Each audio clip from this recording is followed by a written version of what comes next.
आउज़ुबिल्लाहिमिनश्शैतानिर्रजीम बिस्मिल्लाहिर्रहमानिर्रहीम। मैं हूं ज़ीशान फ़खर और आप देख रहे हैं मेरा YouTube channel integrated agriculture with Zeeshan Fakhar. Please subscribe my YouTube channel. Thanks. तो चले आते हैं अपने लेक्चर की तरफ। आज का हमारा लेक्चर है डायबैक डिजीज़ ऑफ मैंगो इन पाकिस्तान। आज का लेक्चर बहुत ही ज़्यादा इंपॉर्टेंट है और बहुत ही ज़्यादा इंटरेस्टिंग है। तो उम्मीद करता हूँ कि मैं आपको समझाता हूँ और आपको समझ आ जाए इंशाअल्लाह। आज के हमारे लेक्चर की जो डिस्कशन स्ट्रक्चर है वो है, हम इंट्रोडक्शन पढ़ेंगे, सिम्पटम्स पढ़ेंगे, ऑर्गेनिक कंट्रोल पढ़ेंगे, केमिकल कंट्रोल पढ़ेंगे और प्रिवेंटिव मेजर्स पढ़ेंगे कि हम किस तरह इस बीमारी से अपने फील्ड को, अपने मैंगो ऑर्चर्ड को बचा सकते हैं।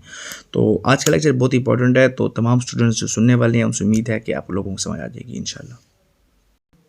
Dieback is a fungal disease which normally affect the mango cultivars. So normally we see this disease dieback in rainy season if there is excess rain due to high humidity and high moisture content.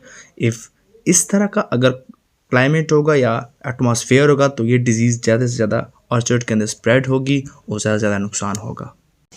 अब इस dieback of mango disease की जो symptoms हैं, जो identification है orchard के अंदर, ये बहुत ही इजी है। जब आप देखें कि आपके ऑर्चर्ड के अंदर प्लांट के ऊपर darkness of twigs from tip to the downward, जब आप देखें कि आपके मैंगो ऑर्चर्ड के अंदर आपके मैंगो प्लांट के ऊपर जब टॉप से बॉटम तक मतलब लीव्स और उनकी डंडियाँ सूखने लग जाएं, मतलब है, तो आप उसको समझ जाना चाहिए कि डायबैक की बीमारी का अटैक हो गया है।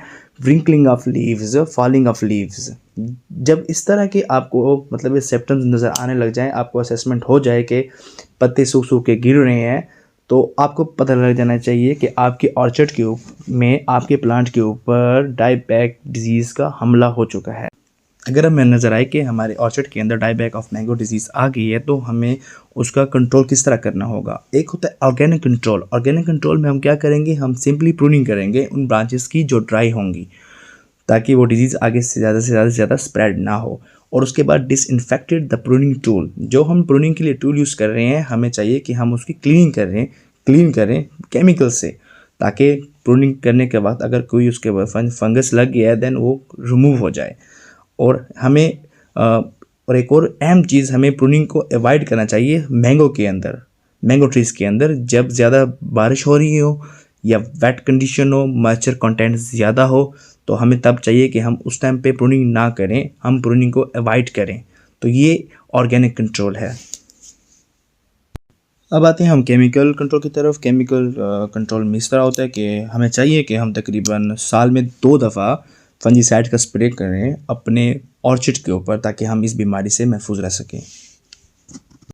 तो आते हैं हम अपने लेक्चर के लास्ट टॉपिक पे कि किस तरह हमने मतलब इस बीमारी से बचाना है अपने ऑर्चर्ड को। तो जब हम देखें कि मतलब ये बीमारी स्टार्ट में आ गई है प्लांट के ऊपर, किसी एक लीफ के ऊपर या ट्विंग के ऊपर, तो हमें क्या करना चाहिए, उस ट्विंग को नीचे से कट कर देना चाहिए। और जब हम उस ट्विंग को कट करेंगे देन कट करने के बाद हमें चाहिए कि हम उसके ऊपर फंजीसाइड अप्लाई कर दें ताकि वो आगे ज़्यादा से ज़्यादा स्प्रेड ना हो।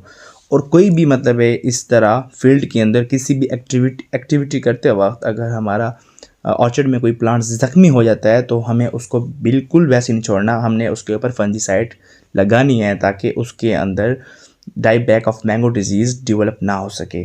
तो ये बहुत ही बेटर चीज़ें हैं, अगर हम इनके ऊपर चलेंगे तो कभी भी dieback of mango disease develop नहीं होगी आपके ऑर्चर्ड के अंदर। आपको इस लेक्चर के मुताबिक कुछ भी पता करना हो आप हमें मेल कर सकते हैं। Thanks for watching this video.